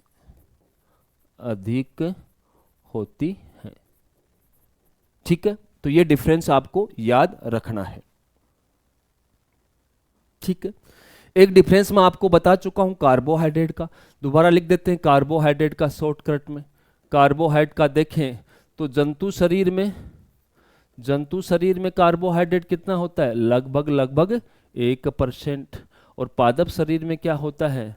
लगभग कितना? 75%। ये फर्क आपको देखने को मिलता है। ठीक, अब आपसे पूछे कि ऐसा क्यों है भाई साहब, तो इसके कारण देखो, इसके कारण बताते हैं। कारण भी तो पता होना चाहिए कि ऐसा क्यों है। पादप और जंतु में ऐसा क्यों, कारण क्या है? तो पहला कारण लो, बिल्कुल लो। पादप कोशिका की, सही है क्या? ठीक। पादप कोशिका की बाउटर कवरिंग क्या होती है? कोशिका भित्ति होती है, जो मैं बात पहले बता चुका हूं। और कोशिका भित्ति किसकी बनी होती है? सेलुलोज और हेमीसेलुलोज, जो मुख्यतः क्या होता है? कार्बोहाइड्रेट होता है। इसलिए पादप कोशिका के अंदर कार्बोहाइड्रेट की मात्रा ज्यादा होगी, किसकी तुलना में? प्रोटीन की तुलना में। पहला कारण आ गया। क्या आ गया? पहला कारण। दूसरा कारण है संग्रहित भोजन को लेकर, कि पादप और जंतु में ऐसा फर्क क्यों आ रहा है? स्टोरेज फूड को लेके है। स्टोरेज फूड, संग्रहित खाना उसको बोलते हैं। आजकल तो संग्रहित खाने की परिभाषा ही चेंज हो गई, थोड़ी देर में मैं चेंज करके बता भी दूंगा। पुराने टाइम में बताते हैं कि संग्रहित खाने का मतलब होता था कि आदमी को आज खाना मिल गया, अब कई दिनों तक खाना नहीं मिलता था, तो बॉडी क्या कर लेती थी? स्टोर कर लेती थी कुछ खाने को। किस बेचारे को आज शिकार नहीं मिला, कहीं खाना नहीं मिला, तो अपन क्या करेंगे? दो फायदे हो जाएंगे, उस फैट का ऑक्सीडेशन होगा, ऊर्जा भी मिल जाएगी और कुछ पानी भी उसको मिल जाएगा, जिसे उपापचय जल कहते हैं। आजकल वैसा नहीं रहा। आजकल ज्यादा खाने की वजह से मजबूरी में संग्रहित भोजन है। मजबूरी में शादी ब्याह में गया, चेपे जा रहे हो मीटर, चेपे जा रहे हो, अब शरीर क्या करेगा? क्या करेगा? उसका कहीं ना कहीं तो संग्रहित करेगा। तो आज का संग्रहित अलग है। अब देखो, पादप में संग्रहित भोजन अलग है और जंतु में अलग है। पादपों का मुख्य संग्रहित भोजन होता है कार्बोहाइड्रेट, और जंतुओं का मुख्य संग्रहित भोजन क्या होता है? संग्रहित पदार्थ क्या होता है? वसा होती है। इसलिए इसलिए पादप में वसा की मात्रा कम मिलेगी और जंतु में वसा की मात्रा ज्यादा मिलेगी। सीधा फंडा है ना भाई। कौन संग्रहित कर रहा है? मुख्य संग्रहित भोजन किसका है? वसा किसकी संग्रहित भोजन है? जंतुओं का। तो जंतुओं के शरीर में वसा की मात्रा ज्यादा मिलेगी। पादपों का संग्रहित भोजन ही नहीं है वसा। पादपों का संग्रहित भोजन क्या है? कार्बोहाइड्रेट। तो वो कार्बोहाइड्रेट ज्यादा रखेंगे, तो तभी तो पादपों में 75% कार्बोहाइड्रेट पाया जाता है और जंतु में फैट ज्यादा पाई जाती है। तो पहला कारण क्या है? पहला कारण क्या है कि पादप कोशिका की कोशिका भित्ति, कोशिका भित्ति, कोशिका भित्ति सेलुलोज, सेलुलोज, हेमीसेलुलोज, हेमीसेलुलोज, जो कि क्या है? एक प्रकार के क्या है? ब्रैकेट में डाल देता हूं, कार्बोहाइड्रेट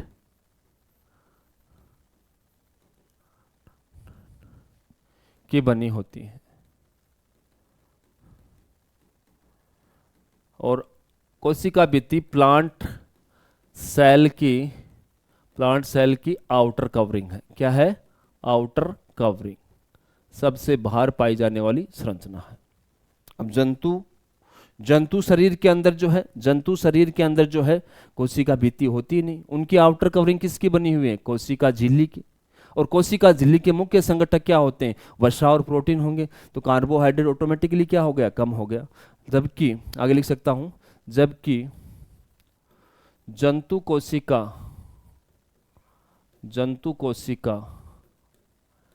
की आउटर कवरिंग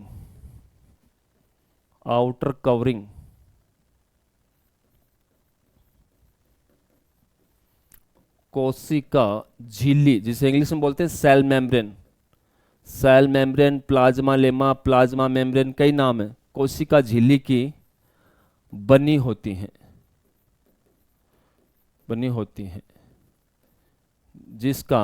जिसका मतलब किसका? कोशिका, जिसका संघटक क्या होता है? वसा व प्रोटीन होती है।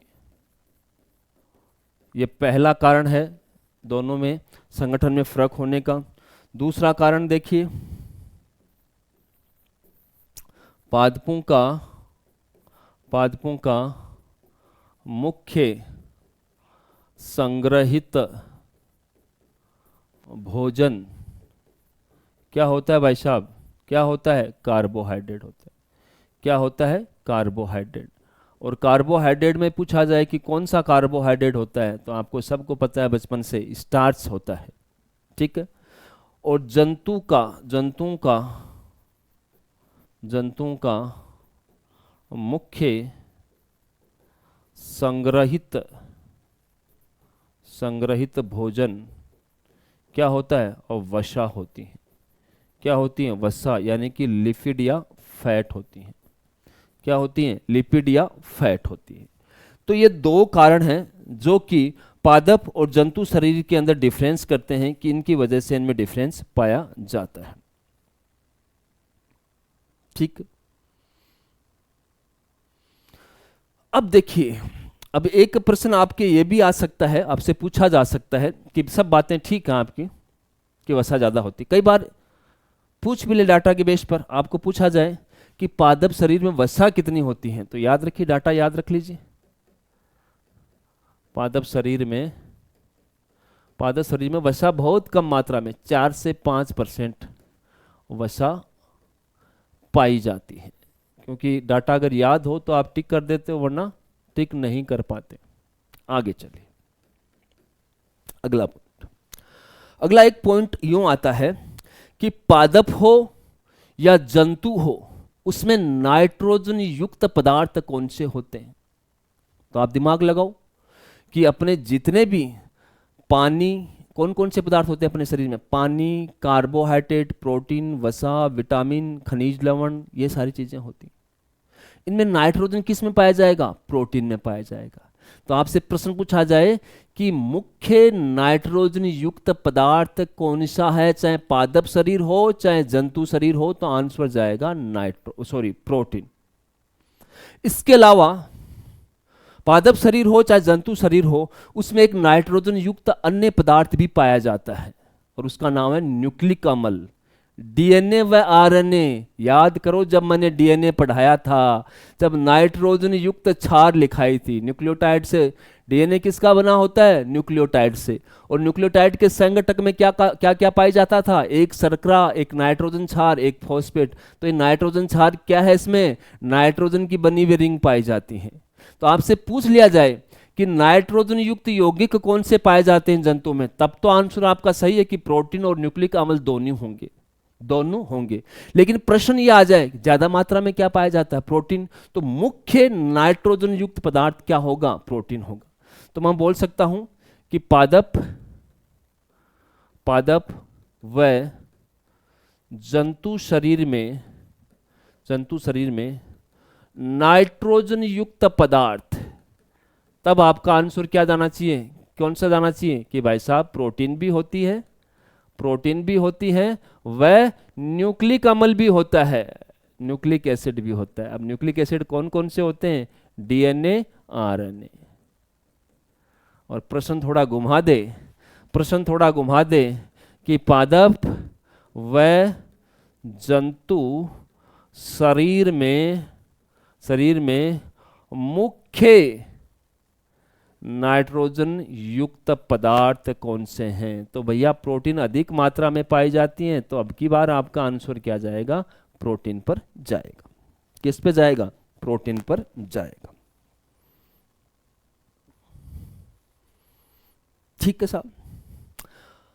अब पादपों में प्रोटीन का मैं पॉइंट पहले बता चुका हूं कि जैसे जैसे मैंने पत्ती को रेफरेंस लेते हुए आपको बताया था कि पत्ती की जैसे जैसे परिपक्वता बढ़ती जाती है, प्रोटीन की मात्रा घटती चली जाती है। ऐसे ही पादप के लिए भी कॉमन शब्दावली है कि पादप की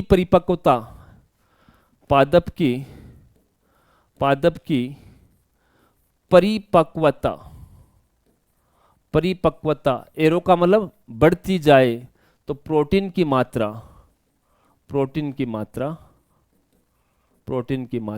घटती चली जाती। इसलिए सामाजिक रूप से बोला जाता है कि कच्ची फली खाओ, कच्ची सब्जी खाओ, काची कुप्पड़ खाओ। तो काची कुप्पड़ क्यों खाओ? क्योंकि उसमें प्रोटीन की मात्रा क्या होती है? ज्यादा पाई जाती है। ठीक है। अब प्रश्न ये आता है, यहां फर्क यह आता है कि भाई साहब पादपों में प्रोटीन कहां मिलेगी और जंतुओं में प्रोटीन कहां पाई जाती है? ये फर्क भी आता है। तो याद रखिए, पादपों में प्रोटीन मुख्यतः एंजाइम के रूप में पाई जाती है। जितने भी उनको एंजाइम है मुख्यतः किसके बने हुए हैं? प्रोटीन के बने हुए हैं। जंतु शरीर में एंजाइम तो होंगे होंगे, इसके अलावा मांसपेशियों को प्रोटीन चाहिए, नाखून को प्रोटीन चाहिए, खुर को प्रोटीन चाहिए, पंख को प्रोटीन चाहिए, बालों को प्रोटीन चाहिए, ऊन बनाने के लिए प्रोटीन चाहिए। ठीक है, ये सारे के सारे पादपों में नहीं होते। तो अपन लिख सकते हैं कि पादपों में प्रोटीन मुख्यतः एंजाइम्स के रूप में पाई जाती है,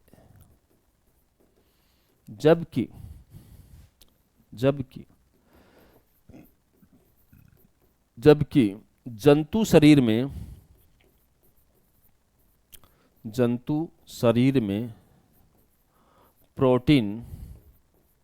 प्रोटीन मसल्स, बाल, नाखून, खुर, सींग व ऊन का संघटक होती है। ठीक है, ये सारे के सारे नाखून आएंगे, ये सारे के सारे जंतुओं के अंदर किसके बने होते हैं? प्रोटीन के बने होते हैं। ठीक है, सब चीजें आ गई। अब आगे चलते हैं। अब एक नई चीज बताऊंगा, आपको नहीं मिलेगी कहीं किताब का, कोई नहीं बताया हुआ होगा, पक्का है, नहीं बताया किसी ने और बताएगा भी नहीं। अब मेरा वीडियो देख के कोई बता दे वो अलग मैटर है, फिर तो वो भी कहीं ना कहीं से ढूंढ लेगा पढ़ने वाला। जंतु शरीर में सब चीजें होती हैं। इसके अलावा कार्बनिक अम्ल भी पादप और जंतु शरीर में पाए जाते हैं। कार्बनिक अम्ल पाए जाते हैं कौन कौन से? जैसे सिट्रिक अम्ल, मैलिक अम्ल, फ्यूमेरिक अम्ल, सक्सिनिक अम्ल, ये सारे के सारे अम्ल भी पादप में भी पाए जाते हैं या जंतु में भी पाए जाते हैं। ठीक है, और इनका मुख्य रोल क्या होता है? ये विभिन्न उपापचयों में मध्यवर्ती इंटरमीडिएट प्रोडक्ट के रूप में पाए जाते हैं। एक पायरुविक अम्ल भी पाया जाता है। अब पायरुविक अम्ल का तो मैं उदाहरण दे दूंगा आपको। ग्लाइकोलाइसिस में ग्लूकोज का एक अणु 2 अणु पायरुविक अम्ल में कन्वर्ट होता है। तो ये क्या हो गया? आगे पायरुविक अम्ल किस में कन्वर्ट होगा? एसिटाइल को एंजाइम में। एसिटाइल को एंजाइम ए जाएगा क्रेब्स चक्र में। तो ग्लाइकोलाइसिस और आपके क्रेब्स चक्र का मध्यवर्ती उत्पाद कौन सा अम्ल हो गया? कौन सा हो गया? पायरुविक अम्ल। ठीक है, तो अगला पॉइंट ये लिखना है कि पादप व जंतु शरीर में कुछ कार्बनिक अम्ल भी पाए जाते हैं। जैसे कौन कौन से हों? कौन से? सिट्रिक एसिड जंतु में भी पादप में भी पाया जाता है। जितने भी आपके रसदार पादप हैं, जैसे कि संतरा है, इनमें, नींबू में सिट्रिक एसिड पाया जाता है। सिट्रिक एसिड है, मैलिक एसिड पाया जाता है, सक्सिनिक एसिड है, यह भी पाया जाता है, फ्यूमेरिक एसिड है, यह भी पाया जाता है, और पायरुविक एसिड, रूविक एसिड, ये सारे के सारे पाए जाते हैं। और यह कार्बनिक अम्ल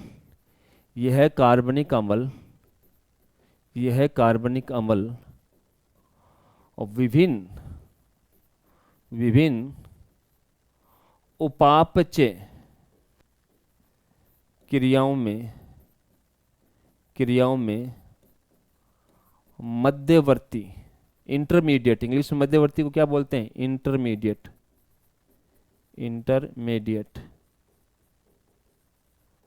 के रूप में पाए जाते हैं।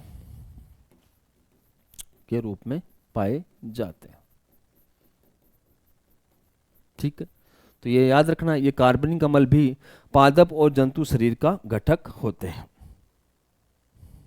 ठीक, ये तो आ गया। इसके अलावा और भी कार्बनिक अम्ल है जो या तो रुमेन में बनते हैं या साइलेज में बनते हैं। कौन सी प्रक्रिया के द्वारा? किण्वन की प्रक्रिया। साइलेज भी कौन सी प्रक्रिया के द्वारा बनती है? किण्वन की प्रक्रिया द्वारा बनती है। और जबकि रुमेन में कार्बोहाइड्रेट का पाचन भी कौन सी प्रक्रिया से होता है? किण्वन से। तो अगला पॉइंट क्या होगा कि रुमेन व साइलेज में कुछ कार्बनिक अम्ल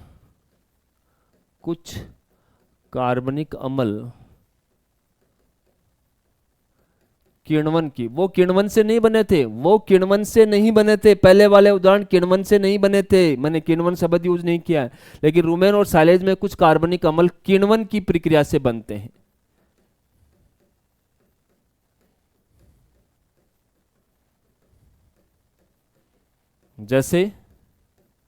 जैसे कौन कौन सा? एसिटिक एसिड, जिसे विनेगार बुरीगार भी कहते हैं, बुरीगार तो मैं मजाक कर रहा हूं, विनेगार ही बोलते हैं। ब्यूटारिक एसिड,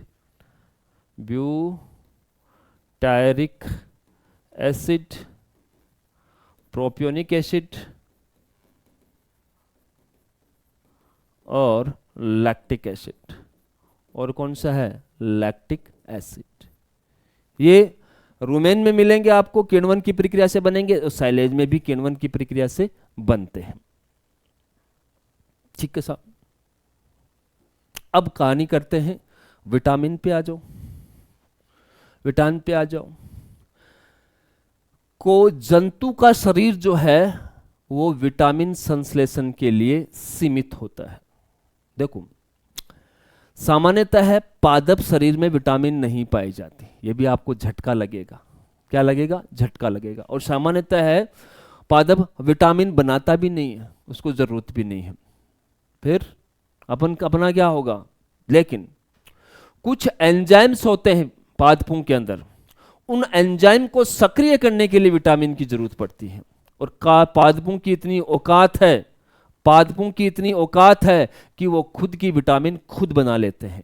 और जंतु यानी कि अपनी औकात बहुत सीमित है, अपन सभी प्रकार की विटामिन को शरीर के अंदर नहीं बना पाते, इसलिए विटामिन की पूर्ति करने के लिए अपने को पादपों पर निर्भर रहना पड़ता है। ठीक है, तो मैं अगला पॉइंट लिख देता हूं कि पादप अपनी विटामिन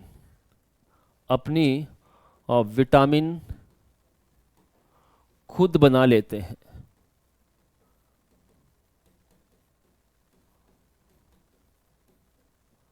और विटामिन जो है, कुछ एंजाइम्स का सक्रिय कारक होता है। आगे आएंगे, बहुत जल्दी आएंगे सक्रिय कारक, तब याद रखना कि मैंने बोला था उसको सक्रिय करने वाले होते हैं। तो विटामिन कुछ एंजाइम का सक्रिय कारक होता है, जैसे पादप में होता है वैसे जंतुओं में भी सक्रिय होता है। तो विटामिन भैया जरूरी है। अब जंतु में क्या है? विटामिन बनाने की जो क्षमता है वो बहुत ही सीमित है, लिमिटेड है। अब चमड़ी बना ली विटामिन डी, ठीक है, ऐसा सीमित है। रुमिनेंट जानवर थोड़ी ज्यादा बना लेते हैं, वो आगे मैं लिखा दूँ। मानव की बात करें तो अपन बहुत सीमित है भाई, विटामिन डी बना ली बस बहुत हो गया। ठीक है, इससे ज़्यादा जुगाली करने वाले जानवर थोड़ी एक्स्ट्रा बना लेते हैं, वो विटामिन के भी बना लेते हैं, विटामिन सी भी बना लेते हैं और विटामिन बी कॉम्प्लेक्स भी बना लेते हैं। विटामिन ए कहाँ से लाएगा? विटामिन ए कहाँ से लाएगा? विटामिन ई कहाँ से लाएगा? फिर उसको डिपेंड रहना पड़ेगा किस पर? पादपों पर। ठीक है, लेकिन पादप ने जंतुओं से कोई विटामिन मांगी नहीं। ठीक है, तो मैं लिख सकता हूं कि जंतुओं में, क्योंकि भाई इंसान है तो जंतु वर्ड आते हैं, इंसान को भी काउंट करना पड़ेगा। जंतु में विटामिन संश्लेषण की क्षमता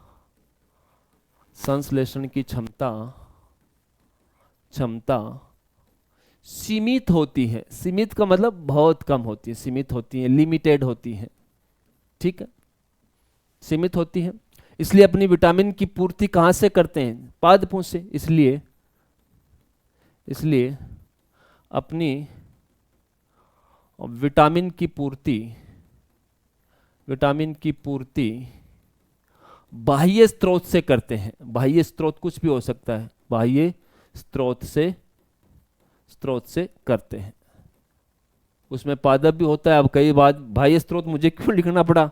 कई आदमी है ही मांसाहारी, अब शेर मांसाहारी है, वो पादप थोड़ी खाएगा, पूर्ति तो उसको भी बेचारे को करनी है। तो बाह्य स्रोत में कुछ भी हो सकता है, पादप भी हो सकते हैं, कोई जीव भी, मांसाहारी प्राणी के लिए मांस भी हो सकता है, अंडा खाने के वाले के लिए कुछ अंडा भी हो सकता है, दूध पीने वाले के लिए दूध भी हो सकता है। ठीक। रूमिनेंट्स जो हैं,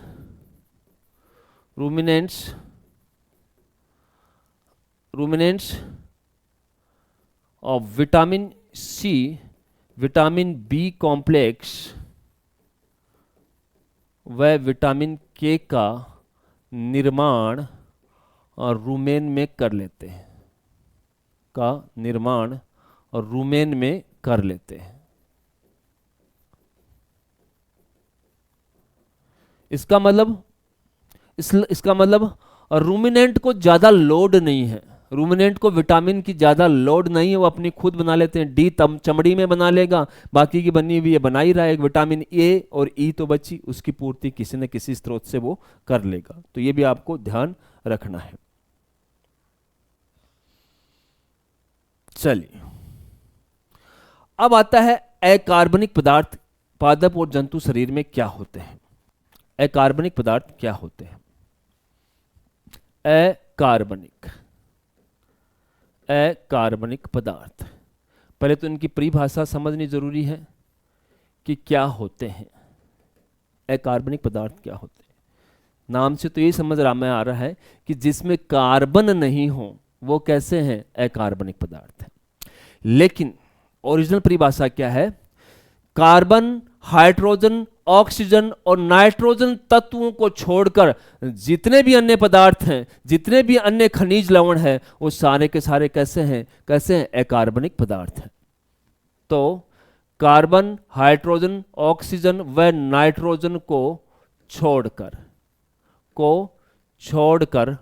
अन्य पदार्थ जो हैं वो कौन से हैं? कार्बनिक पदार्थ हैं, अकार्बनिक पदार्थ। अन्य पदार्थ जो हैं वो क्या है? अकार्बनिक पदार्थ है। आपसे पूछा जाए कि पशु जंतु का मुख्य अकार्बनिक पदार्थ, जंतु का मुख्य अकार्बनिक पदार्थ कौन से होते हैं? मुख्य अकार्बनिक पदार्थ तो मुख्य तो वही होंगे जो ज्यादा मात्रा में पाए जाते हैं। कैल्शियम और फास्फोरस को काउंट किया जाता है क्योंकि ये सबसे अधिक मात्रा में पाए जाते हैं। इसकी वजह क्या है? क्योंकि यह शरीर में अधिक मात्रा में पाए जाते हैं, अधिक मात्रा में पाए जाते हैं। और अधिक मात्रा में पाए जाने की वजह से इन्हें मुख्य पदार्थ के रूप में काउंट किया जाता है। ठीक। और ऐसा है कि ये कैल्शियम और फास्फोरस जो है वो 70% बॉडी का, ये कितने परसेंट, जितने भी खनिज लवण पाए जाते हैं 70% ऑफ इनऑर्गेनिक मटेरियल, मतलब आपको जितने भी इनऑर्गेनिक मटेरियल हैं उसका 70% भाग जो है वो अकेला कौन बनाता है? कैल्शियम और फास्फोरस बनाते हैं। ठीक है, तो ये चीजें आज अपनी यही स्टॉपेज करेंगे। ये एक प्रकार का आपका पोषण विज्ञान का इंट्रोडक्शन था, प्रस्तावना थी। ठीक है, बाकी का जितना भी महत्वपूर्ण पार्ट है वो अपन कल पढ़ेंगे। ठीक है, आज सिर्फ और सिर्फ आपको इंट्रोडक्शन प्रस्तावना दी गई है। प्रस्तावना को ध्यान से पढ़िए, बहुत सारी महत्वपूर्ण सूचनाएं आपको मिलेंगी। बाकी का अपन जो है मेन पार्ट जो है वो कल लेके आएंगे। अभी के लिए इतना ही, धन्यवाद।